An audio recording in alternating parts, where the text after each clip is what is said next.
ناظرین، ہماری اس دنیا میں انسان کی کئی کیفیات ہیں، جن میں سے کچھ کیفیات انسان سمجھ نہیں پاتا۔ آج ہم آپ کو انسان کے ساتھ ہونے والی ایک ایسی کیفیت کے بارے میں بتائیں گے جو شاید آپ کے ساتھ بھی ہو، لیکن اس سے قبل ہمارے چینل پر نئے آنے والوں سے گزارش ہے کہ اردو میڈیا کو سبسکرائب کرتے ہوئے ساتھ ہی گھنٹی کے بٹن کو بھی دبا دیں۔ ناظرین، ڈر ایک ایسی کیفیت ہے جو بڑے بڑے ترم خانوں کو سوچنے پر مجبور کر دیتا ہے، بڑے بڑے للکارنے والوں کو، بھڑکے مارنے والوں کو نرم گفتگو پر لے آتا ہے۔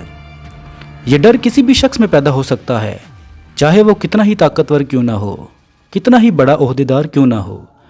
مالدار آدمی کو دولت چھن جانے کا ڈر، ماں کو اپنے لخت جگر سے دور ہو جانے کا ڈر، کھلاڑی کو آؤٹ ہونے کا ڈر تو بادشاہ کو سلطنت کھو جانے کا ڈر، گلوکار کو آواز خراب ہو جانے کا ڈر اور سیاست دان کو اس کی کرسی چلے جانے کا ڈر بے سکونی میں مبتلا رکھتا ہے۔ ڈر کی کئی قسمیں اور شکلیں ہیں، ان سب شکلوں میں ایک چیز مشترک ہے کہ ڈر شک پیدا کرتا ہے۔ یہ ڈر رات کو سونے نہیں دیتا، یہ ڈر دن کو چین نہیں لینے دیتا۔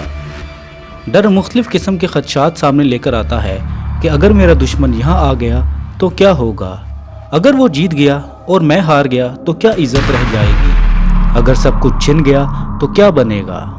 انسان سوچ میں پڑ جاتا ہے کہ یہ سامنے کھڑا شخص کہتا تو یہی ہے کہ وہ میرا دوست ہے، لیکن اگر وہ دوست دشمن نکلا تو میں کیا کروں گا، اگر میرے وفادار نے دھوکہ دے دیا تو میں کس پر بھروسہ کروں گا، اگر میرے اپنے ہی ساتھی نے میری پیٹھ پر چھرا گھونپ دیا تو کیا ہوگا۔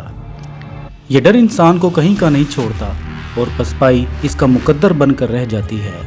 لہٰذا اپنے اندر اس ڈر کو ختم کریں اور زندگی میں آگے بڑھیں۔ دوستو، امید ہے کہ آپ کو آج کی یہ ویڈیو ضرور پسند آئی ہوگی۔ دوستوں کے ساتھ فیس بک اور واٹس ایپ پر اسے ضرور شیئر کر کے ہماری حوصلہ افزائی بھی کیجیے اور کمنٹس باکس میں اپنی قیمتی رائے سے بھی ضرور آگاہ رکھیں۔